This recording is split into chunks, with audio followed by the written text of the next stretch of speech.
Future Hacker. Life. Path. Future. Olá pessoal, bem-vindo de volta aqui ao Future Hacker. Temos aqui a grande honra de estar recebendo aqui o Mervyn Lowe. Ele é CEO da consultoria de inovação NOS Innovators, né, que atende corporações e projetos complexos de Open Innovation. Dentre eles, né, temos aqui em São Paulo, né, o Habitat, né, não só no São Paulo, mas assim, é o Habitat do Bradesco e o IPT Open, né, na USP. Né.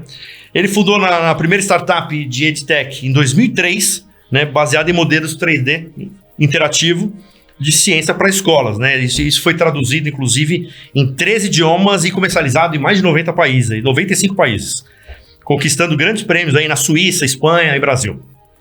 Hoje é um serial entrepreneur, né? Um empreendedor de série aqui, startup builder e também investidor de startups na área de RH, fintech e agritech. Bem, novamente um grande prazer recebê-lo aqui, Mervyn. Prazer é meu, obrigado pelo convite. A temática desse seu programa ela é bastante curiosa. Hoje nós temos um foco em imediatismo, em abordar qual é a última variação do ChatGPT e tal, né? E eu acho que pensar no além, né? O que virá depois, isso dá, de alguma forma, um norte, né? E uma visão um pouquinho mais ampliada do detalhe, da tecnologia, do hype do momento, né? Exatamente, acho que o propósito é exatamente isso. Eu até brinco assim, que a gente fala, quando fala o Future Hack, todo mundo acha que está ligado à tecnologia, para a gente é o meio, que acho que é o mais importante, a expansão das nossas consciências aí, né? Como é que a gente vai lidar com toda essa tecnologia, esse avanço aí. Mervyn, já entrando no assunto, né? Quer dizer, você é um Future Hacker de carteirinha, assim, né? Quer dizer, já começou lá atrás, em 2003, empreendendo, criando um projeto, inclusive, muito inovador para a época e até hoje, né? Porque você está falando de 3D, interativo, etc. E eu queria saber exatamente como é que foi essa tua trajetória e esse movimento hoje, né, de você estar fazendo, né, orquestrando aí, né, a parte de Open Innovation para grandes empresas e ao mesmo tempo também investindo em startups. Quer dizer, você está olhando as duas pontas aqui desse ecossistema. Tá. De frente para trás, as narrativas, elas costumam ter sempre uma lógica muito linear, né? Então você olha assim, a pessoa escorre o caminho e como você chegou lá, geralmente tinha incertezas, dúvidas, caminhos errados, mais erros do que acertos. Eu acabei saindo da vida corporativa para empreender por uma questão de jornada e família que tem isso no sangue. Sou a quinta geração de empreendedores seriais, então às vezes você não tem como escapar muito de alguma forma, um destino, né, que te acompanha geracionalmente. Na escola, eu tinha problemas de déficit de atenção. Naquela época, chamava-se meio vagabundo, né? Você não era.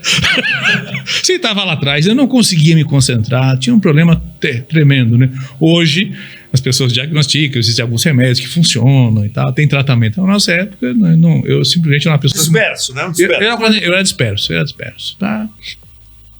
Passa essa jornada, mundo corporativo, trabalhei numa empresa americana fantástica, chamava-se Enron, né, que foi uma empresa de energia, era das 10 melhores para se trabalhar nos Estados Unidos. Essa empresa acaba falindo, eu era RH administrativo, tive que mandar todo mundo embora, né? E eu passei nessa empresa 3 anos desmontando tudo que tinha sido construído.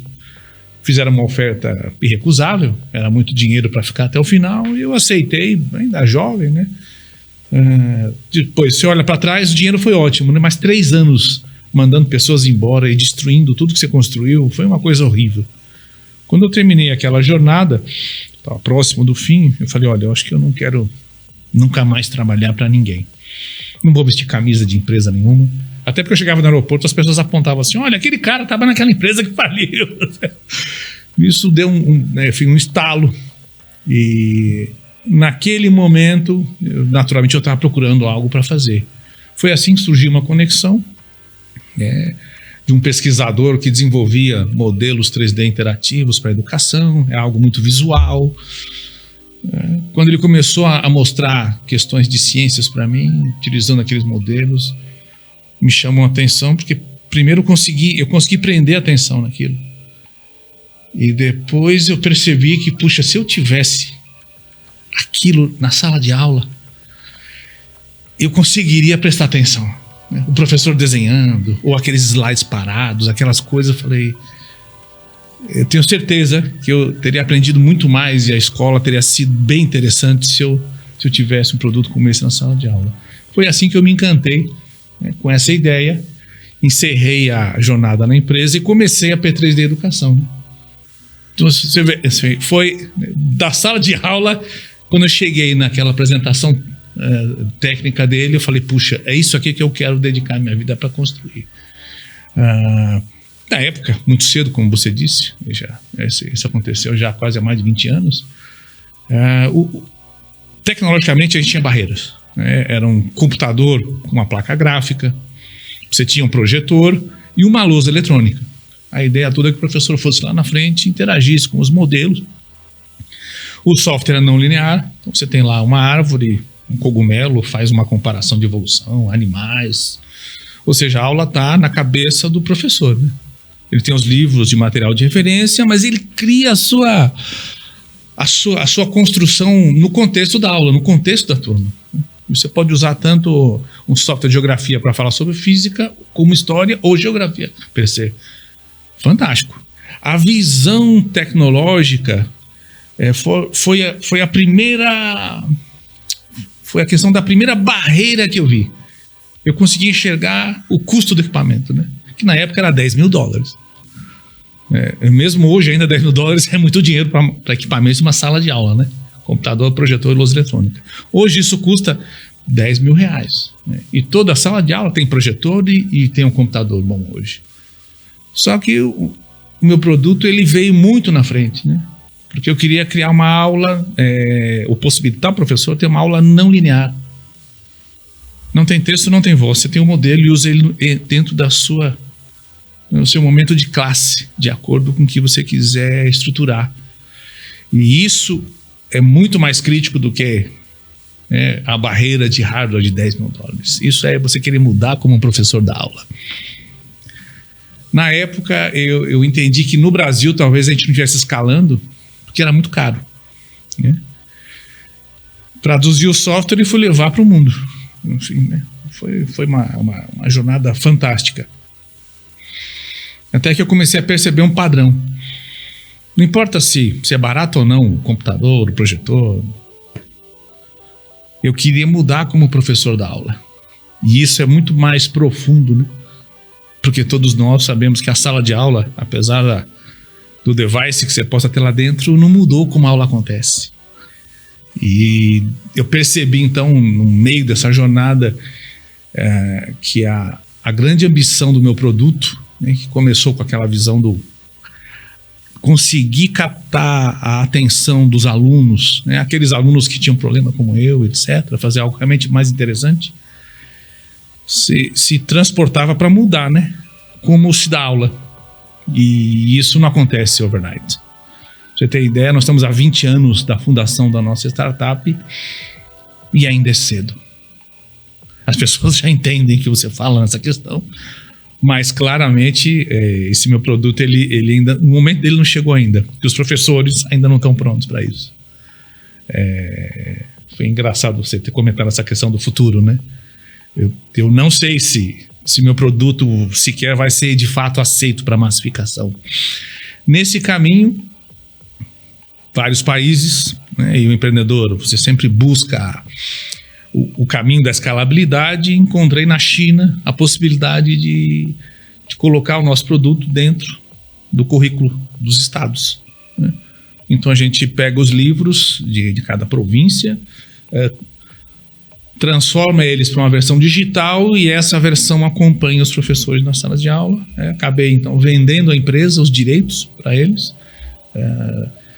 na Ásia inteira e dei como terminado um ciclo, né? Porque não adiantaria eu continuar construindo mais conteúdo e forçando o mercado para usar um produto, né, que o principal interlocutor e não beneficiado, né? O principal beneficiado é o aluno. O professor não estava pronto para isso. Volto para o Brasil num sabático. Eu fiz economia, gestão de sistemas e artes plásticas. Falei, eu acho que agora eu vou ser artista. Você conhece a Escola Waldorf? Não. Eu fiz a Escola Waldorf, então aquilo está sempre dentro de você, né? Uma coisa assim, de criatividade. É uma coisa inata em qualquer aluno Waldorf. Em 15 dias me ligam e me propõem para participar de um projeto novo. Seria montar um hub de inovação voltado a negócios, corporações, startups. Não era uma incubadora, não seria uma aceleradora, seria um lugar de negócios.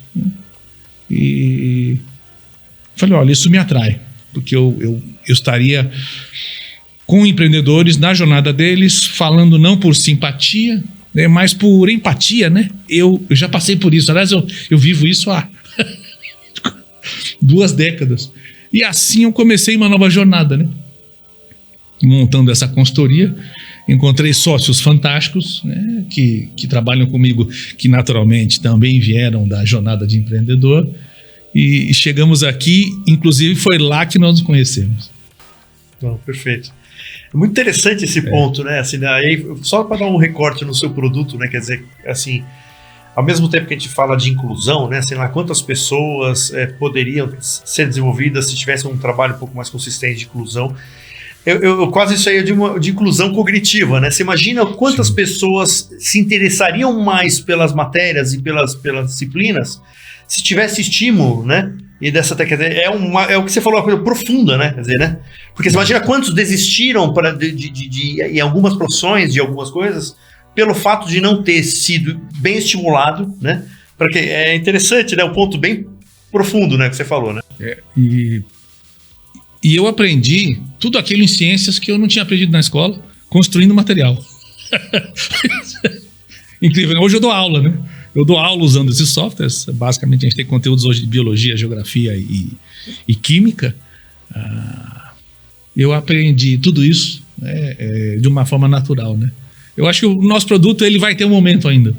Tanto que eu preservo e mantenho a empresa, embora, né, atue muito pouco comercialmente nela, porque vai chegar um momento. Quem sabe minha filha, eles herdem aí essa jornada, né, quando os professores estiverem prontos. Não, muito bom, porque eu acabei de entrevistar a Paula Foster, né, que ela é de uma startup, né, a Catalistas, né, e ela trabalha com a parte de software de curadoria de conteúdo para o lado corporativo, e ela pegou exatamente no seu ponto, porque a minha questão para ela foi assim, como é que as escolas estão lidando com o ChatGPT, com as realidades imersivas, com gamificação, como é que ela, teoricamente, e ela pegou exatamente no seu ponto, que é o professor. Quer dizer, se ele não tiver um banho assim de capacitação e desse novo mundo, ele vai continuar fazendo dando uma matéria, talvez, daquela forma ultra obsoleta, o público, né, o aluno, com a cabeça totalmente interativa, né, vai perder o interesse e ela vai cada vez mais perder a conexão, né, da escola com... E ela pegou exatamente o seu ponto do professor. Dessa responsabilidade de você estar lidando com pessoinhas ali totalmente diferentes, com interesses diferentes, que forma que ela consegue, né, fazer esse ser atrativa para perfis diferentes ali, né? Nossa ambição era prover algo digital para que quem nasceu no analógico, que é o professor, pudesse se conectar com o aluno, né? Essa é a grande propósito do nosso trabalho. E hoje em dia você vê alunos, isso no congresso que eu participei, a criança fala assim, eu estou entrando na sala de aula, hora de ficar offline, desligado, inclusive lá dentro, né? Esse é o grande desafio, né? E já na minha idade eu entendo, né? Enfim, professor, né? Os professores, eles foram educados, doutrinados, né, e instruídos para dar uma aula de um jeito, né? E vai levar tempo. Educação especificamente é uma área de longo prazo, é geracional. Só para terminar essa questão da educação, quando eu entrei na área, eu percebia que só existiam empresas longevas ali dentro, que sobreviviam, né? As editoras, conteúdos centenários, etc. Quando eu cheguei em 10 anos de empresa, eu entendi o porquê, né? Muito difícil. É super concorrido. Se você tem, né, livros nos sistemas educacionais, em todo lugar tem dezenas de grandes empresas fazendo isso há muito tempo. E em tecnologia, geralmente você não dura muito tempo, né? Porque você acaba não estabelecendo, a tecnologia muda, tem essas dificuldades todas que vão do orçamento, né, à questão pedagógica. E é uma área assim onde você entra e continua por uma questão de afinidade. E eu acho que essa vai ficar para, especificamente esse empreendimento meu, para uma próxima geração. Faz parte. Exatamente. Faz parte. Vamos dar um pulo ali, então, você daí fez essa startup, né, que você se encontrou e criou essa parte de Open Innovation, né, de criar áreas de Open Innovation para as empresas. Eu queria que você voltasse um pouco no tempo também, porque vai ser mais ou menos nessa fase, mais ou menos, nos anos 2000, que é onde começaram a surgir, né, as primeiras empresas de Open Innovation, etc., né, do mercado. Eu queria que você fizesse um retrato assim de como é que você vê a maturidade hoje das empresas nessa parte de innovation. Acho que é importante também, acho que para a audiência, falar um pouquinho, né, o que tange toda a parte de innovation corporativo, mas assim, e também o grau de maturidade hoje, né, tanto do ponto de vista da empresa grande quanto das startups com relação a esse matchmaker entre as duas. Okay. Quando nós começamos o Habitat, ele já foi um produto de um ecossistema pré-existente. Ou seja, startups maduras que se conectam com corporações, né, até o nome, né, uma corporação, geralmente gigantes, né. Já haviam suficientes startups com produtos há mais tempo, testados, né, já estava lendo MVP, ele tinha validação. Ou seja, naquela época, a estruturação daquele projeto, daquele hub, ele foi fantástica, porque nós conseguimos colocar lá dentro mais de 200 startups. Naquele momento, quase 6, 7 anos atrás,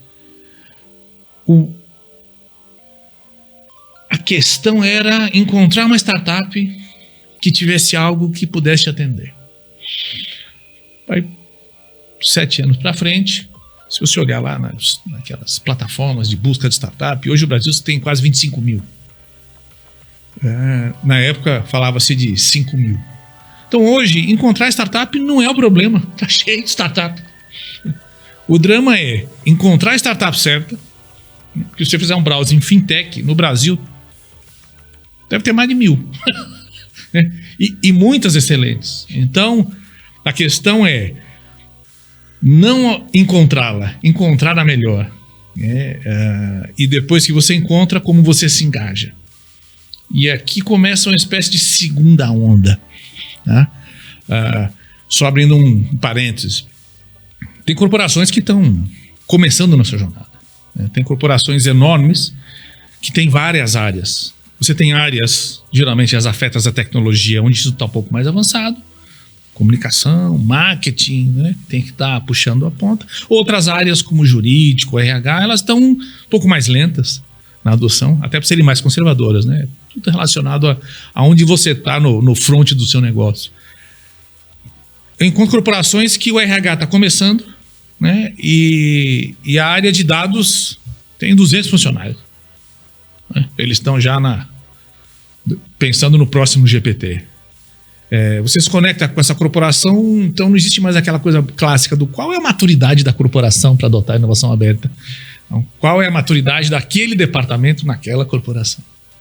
Lógico, se ela tiver mais áreas avançadas, isso ajuda no compliance, compras, você vai implantar uma inovação. Imagina o meu software lá, compras tem que ter 3 cotações. Quanto vai ter 3 cotações de um software 3D interativo? Nem existe. Então assim, no momento atual, muita coisa já está resolvida. Então, fechando parênteses, o que a gente enxerga na Nós Innovators hoje é que as corporações que têm essas áreas mais evoluídas, elas estão no momento de como resolver a questão de engajamento com a startup, quando o que você vai usar dela está mais próximo do core do seu negócio, né? E menos algo complementar, ou seja, pode mexer os ponteiros H1, H2, H3 no tempo de retorno. É complexo. né? Startup, geralmente, eu gosto de usar a expressão como fosse um Lego, sabe? Uma peça. Ela tem um offering pequenininho, específico, que se encaixa naquela engrenagem. Você não tem startup que tem tudo. Uma startup que tem tudo, no final, né, vira, por exemplo, uma TOTUS, ela tem um RP completo. Então, eu sempre falo para as pessoas, olha, isso se encaixa para a gente apertar esse microfone, é um botão suave que não faz barulho e vai funcionar perfeitamente num estúdio como esse. Então, a gente está procurando esse botão. A gente não está comprando microfone com tudo, inclusive o pessoal está na sala de som. Startup é um componente.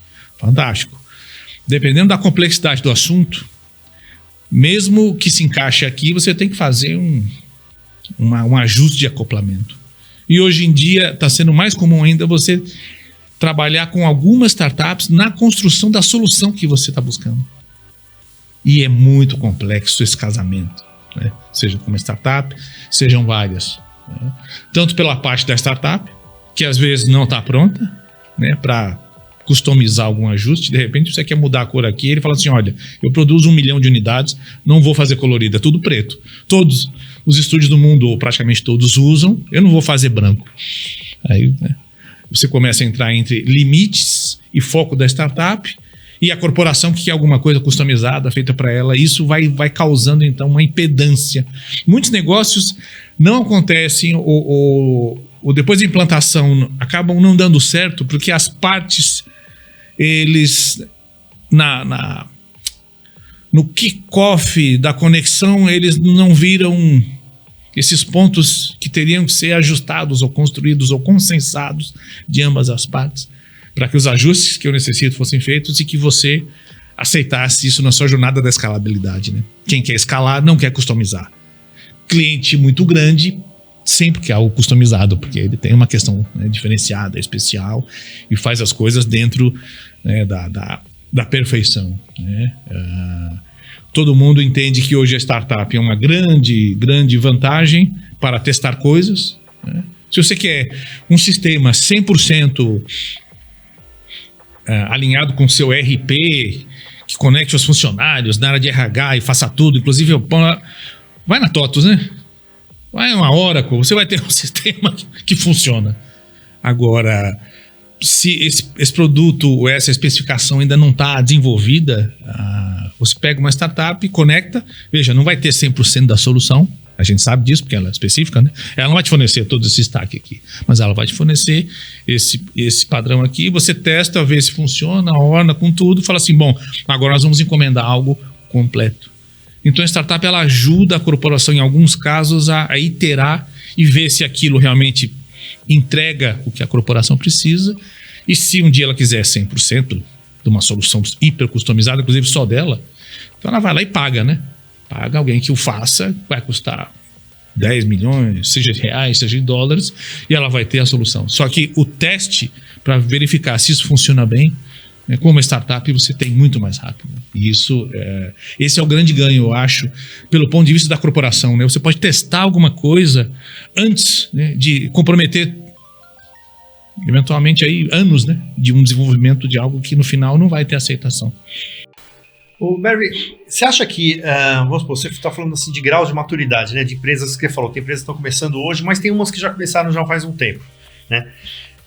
Você lembra de cabeça, assim, qual um grande case bem sucedido de uma startup que entrou numa grande corporação e que efetivamente o negócio se alavancou de uma forma talvez maior que a expectativa? Você tem um caso concreto assim de sucesso de uma startup que entrou, que ela foi absorvida ali pela corporação, conseguiu, né, criar uma conexão e aí o negócio teve efetivamente uma grande evolução? Olha, um case é engraçado, porque do ponto de vista do empreendedor, tem coisas um pouco às vezes são complexas, né? Hoje, aliás, eu vou começar dando um pequeno passo atrás, né? Em geral, o que startup busca? Ela busca capital, ela busca clientes, pessoas e conhecimento. São basicamente aí o que você vai precisar para construir qualquer negócio inovador. Fantástico. Hoje, o último elemento que o empreendedor busca é o exit. O sucesso não está só em construir, né? Eventualmente ele está em você conseguir vender um negócio, né? E ele seguir sem você. Basicamente, na minha época, isso não funcionava, porque, em geral, negócios não se vendem, né? Se legam para a família. Eu venho de uma geração onde vender um negócio é a total incompetência sua, né? Seja porque ele não deu certo, ou seja porque você não conseguiu fazer um sucessor. Mas hoje, o exit é o caminho de busca. E eu conheço empreendedores que construíram negócios, venderam. O mais difícil, assim, não tem um caso específico, tá? Eu acho o que tem de interessante é nessa jornada aonde que o empreendedor enfrenta o seu grande desafio. É quando ele passa a ser funcionário da empresa que ele fundou, né? Em geral, todos nós temos que ficar lá mais 2, 3, 4 anos na transição. E depois estamos livres para voar. E passar por isso é muito complexo. Muitos de nós não estão prontos, né? E eu mesmo entendi por muito tempo que na startup de educação, o que eu queria ter no cartão não era CEO, era Mervyn Low, dono. Tá? Isso tem que estar muito claro no mindset do empreendedor. Ele tem que entender o que ele quer e às vezes é o que ele é. Tem um conflito, né? Mas a gente tem hoje casos e casos, né, de empreendedores que passam por processo de M&A, estão sendo absorvidos por empresas. Nem sempre a empresa que compra a startup preserva o que ela comprou, tá? Às vezes eles usam um componente dela, as outras partes não interessam. Eu queria essa startup para mim porque eu queria que esse microfone que sai aqui no nosso estúdio, ninguém mais tenha ele. Eu quero ter o direito sobre o design desse produto, né? Então, a área de dev, por exemplo, do resto, eles simplesmente fecham, vendem, ela desaparece. Isso é o desprendimento, né, do dono, né? Porque o dono sente como se eu tivesse... Estão quebrando, né, estão tirando, né, uma construção, né? Estou tirando uma coisa, né? Justo. Esse é o desprendimento, né? Olhando como investidor, né? Como eu sou builder, eu tenho sócios que comigo constroem startups. Essa, na verdade, é a minha grande vocação. Eu acabei descobrindo isso com o tempo. Eu gosto de fazer o novo de novo. Não é fazer algo até o fim. Como business developer, que se mistura com o investidor, sabe? Você vira sócio, tá junto. Mas agora, sempre minoritário, porque eu não quero mais ser CEO. Porque o CEO fica preso na jornada até o fim, né? Como investidor, eu ajudo ele no momento inicial, a gente levanta capital, chega uma empresa, por exemplo, que quer comprar uma grande parceria. Veja que a questão estratégica nossa está relacionada a desenvolver o produto, crescer e transformar ele num negócio. Mas quem quer comprar tem outra visão, né? Como eu falei, aquela do microfone, a visão dele é idiosincrática do nosso ponto de vista, mas enfim, o esmero de quem compra na visão de exclusividade. Nessa hora eu não faço mais sentido para a empresa. E como business developer, investidor, então é a minha hora de ir embora, né? Nesse momento, geralmente, eles pagam bem para tirar os sócios minoritários. O CEO tem que seguir, né, com o sócio. E eu começo um novo projeto. Muitos CEOs que eu conheci que passaram por esse processo tendem a ser seriais, tá? A gente acaba descobrindo que o que a gente gosta de fazer é o novo de novo. E mais uma vez, e sequencialmente. Você vai ajudando pessoas no caminho e esse processo se repete. Deixa eu fazer uma questão que acho que vai ser interessante conectar com esse ponto, né? Você tem, por exemplo, né, startups, que é o que você falou, né? Você cria, vai atrás do seed money, né, do anjo, depois do seed money, vai passar para séries, etc. Existe um caminho que é o que é mais conhecido de crescimento startup, que é exatamente com esse conceito, né? Vai passando pelas rodadas, daqui a pouco eu tenho o exit, aí eu vou para outra jornada. Só que você tem um outro lado de empreendedores que falam o seguinte: eu não quero ter escala e recorrência. Eu quero ter 3 negócios desse e eu quero que aquilo me mantenha, que aquilo seja um negócio legal. Não necessariamente aquela ambição, quer dizer, quando você entra no fundo de investimento, o que é 10, ele vai querer 50, porque exatamente ele vê o spread aí onde ele vai ganhar. Como é que existe esse mercado de startups que, teoricamente, não estão olhando com escala e recorrência e que estão muito mais para o lado de viabilidade de um propósito legal? Eu diria que sim, isso está muito relacionado intrinsecamente à ambição do empreendedor pessoal, né? Isso é muito o que move. Se o que te move é resultado financeiro, a jornada é desenfreada. Se o que te move é construir algo de valor e ter alguma qualidade de vida, né? Porque empreendedor não tem qualidade de vida. São coisas que não combinam, tá? Isso aí é utópico, não funciona assim. Um dia você vai ter qualidade de vida, com sorte. Mas você não pode pegar dinheiro do lugar que não pactua com a tua proposta, tá? Eu comecei com Anjos, imagina, 20 anos atrás, inclusive levantei até capital na FINEP, fui uma das primeiras empresas que levantou aquele fundo, dinheiro perdido de inovação, subvenção econômica, tudo. E eu senti naquele momento que minha meta era escalar, mas por algum motivo o processo de venda era lento na educação. Pra você ter ideia, o ciclo de venda de educação é de 6 a 18 meses. Aquilo era difícil, você gastava na frente, tinha uma perenidade, mas um churn que começava a se apresentar, por qual motivo, né? Que era a questão toda da adequação dos professores. Tá? Eu tive uma oferta fantástica de um excelente fundo e eu percebi que naquele ponto da minha jornada eu tive muita sorte. Porque eu percebi que o negócio que eu tinha não ia escalar. A chance dele escalar era mínima. Tem os problemas underlying motives, né? Que você descobre depois que começou. Eles indicavam que eu não poderia pegar dinheiro de um fundo para dizer para o cara que eu vou dar retorno superior a 20%, 30% ao ano. Ou mais. Porque em educação, tecnologia não escala. A não ser seja que você vai lá e compra, vende 10 mil computadores e coloca lá, não escala.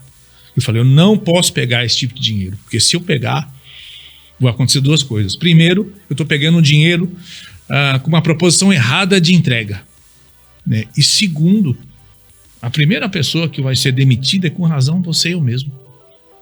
Então, se o empreendedor tiver claro que o que ele está construindo não vai escalar, que ele não está buscando aquela corrida, aquela jornada desenfreada, né? Então enfim, você é mais conservador, você vai passo a passo, você cresce conforme pode, entendendo que eventualmente o que você construiu talvez nunca escale, mas seja uma boa, né? Seja um bom negócio. Eu brinco ali na Paulista, perto da Hábitat, a gente tem aquela Bela Paulista, você conhece? A padaria? Sim. Na esquina do prédio São Luís. Um dia eu cheguei lá e falei, olha, se um dia eu fosse ter uma padaria, eu queria ter uma padaria como essa. Mas você não pode, ao longo da jornada, perceber que você construiu uma padaria gourmet como aquela e ter a pretensão de virar um pão de açúcar, né? Hoje a gente fala sobre o unicórnio versus o camelo, né? O camelo que é o resiliente, que fica, que tem valor, mas... né? Camelo não é unicórnio, né? Nunca vai voar de fato, mas vai estar sempre lá resistindo. Você precisa entender, então, esses dois pontos. Se o que você quer construir, o que você está construindo, pode virar uma rede de supermercados, ou se você é a melhor padaria da região que você está, e é um ótimo negócio. E se você depois está pronto. Porque eu conheço empreendedores que eles não aceitam ter construído um camelo. E daí ele vai querer abrir uma franquia que vai montar um monte de padarias, e aquilo não vai funcionar. Porque é um espaço especial, num lugar especial, ele tá lá, a equipe dele, né? Não é de produção em massa, ele não vai fazer uma máquina de pão, máquinas para vender pão Puma. Muitas vezes o empreendedor que chegou lá, construiu algo que tem valor, mas é essa padaria maravilhosa, ele a destrói. Porque fica frustrado. Não era isso que eu queria, isso é muito pouco. Eu digo assim, se você chegar nessa hora, só para terminar aqui, se um dia qualquer um de vocês chegar nessa hora e perceber isso, passa para alguém tomar conta. Vende esse negócio, vai fazer outra coisa. Senão Não, acho você que é muito bom esses pontos, porque acho que é exatamente isso que eu queria pegar. Quer dizer, essa reflexão do empreendedor para saber o que faz com o dinheiro de um fundo, sabendo o que o fundo está enxergando nele, quer dizer, Exatamente. é fundamental, né? Assim, né? Para saber, você pegou exatamente o caso clássico. Eu não é justo se eu tenho um projeto que não foca em escala, eu estar prometendo uma escala que eu não vou fazer nunca, quer dizer, apenas pelo imediatismo de ter o valor, sabendo que existe outras coisas, outros movimentos, sei lá, grande fomento de fundo perdido, que pode ser um caminho que ele pode viabilizar o negócio. Então, assim, eu acho que falta um pouco essa maturidade, né, assim, né, assim, existe quase um caminho de, não, você vai ter que pegar o teu negócio e ir para investidor e vai para série A, e série B, e série C. Quer dizer, existe uma corrente e pouca reflexão com relação a isso, saber a natureza do teu negócio, né? É que, na verdade, é nesse momento que você entende o risco. Né? Eu percebi claramente que se eu pegasse aquele tipo de dinheiro, e foi complexo dizer não, tá? Muito complexo. Mas eu sabia que se eu pegasse aquele dinheiro em 1 ano e meio, eu não conseguiria, ou melhor, mais do que 1 ano e meio, eu não conseguiria sustentar o valuation baseado na projeção que a gente imaginava que ia ter, porque o meu churn estava começando a aparecer. O churn é a perda de clientes, né? Tem aquele percentual de perda, né? De lapidação do que você constrói como portfólio. Então, não foi por altruísmo, né? Não foi por isso não se faz.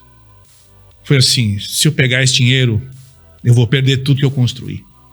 Porque eles vão me demitir. Porque a culpa é minha. Por você ter sido responsável, né? Tá com uma coisa que não cabe esse tipo de investimento, nem desse tipo de investidor. Perfeito. Mervyn, eu queria que você falasse agora rapidamente essas outras startups que você tem investido. Qual é só a natureza delas? Só para te conhecer.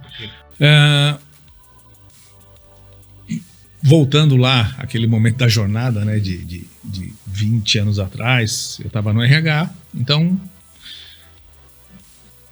conheci muito a área, vivi muito essa área. Uma vez RH, como uma vez educação, é um tipo da coisa que se instala na pessoa, né? E então eu montei uma startup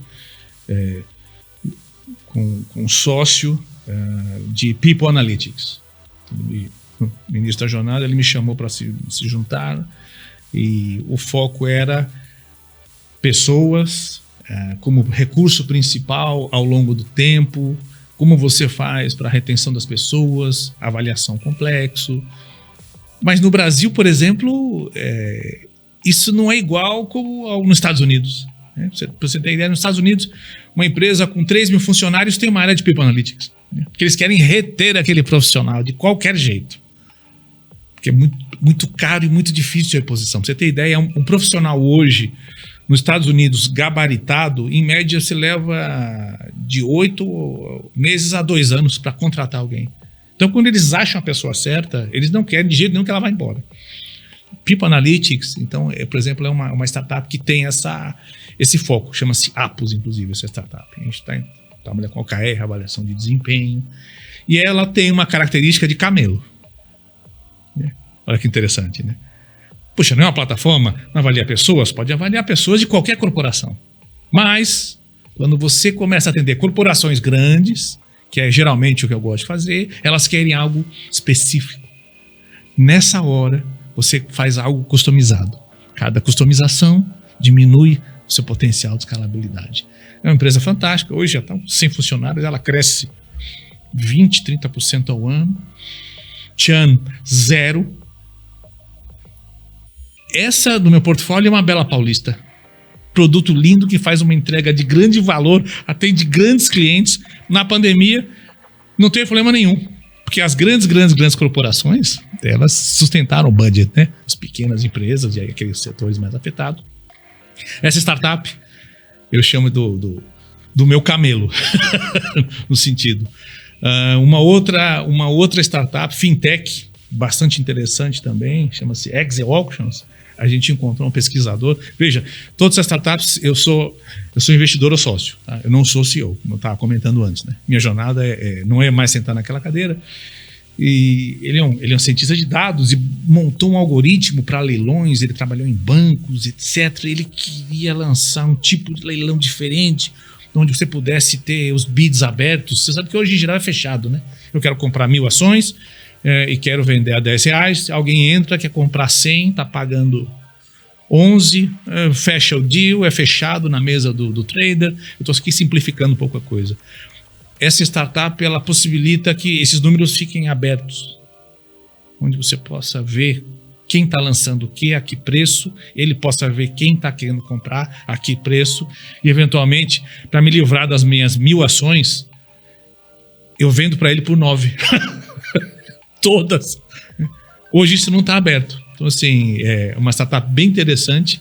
Nós vamos testar agora para ver se a aceitação no mercado, né, financeiro ela vai acontecer, porque, de novo, a ideia é muito boa, tem um potencial, né, de, vamos chamar de desvelar um processo que hoje é dark pool, é fechado, mas eu não sei se vai escalar. E uma outra é uma startup agritech, que está focada, essa sim, em escalabilidade, um sensoriamento de solo, umidade, temperatura e luminância para pequenos agricultores. O Brasil hoje é uma loucura, segundo o IBGE, são 4 milhões de pequenos agricultores. Veja que é essa gente que alimenta a gente, né?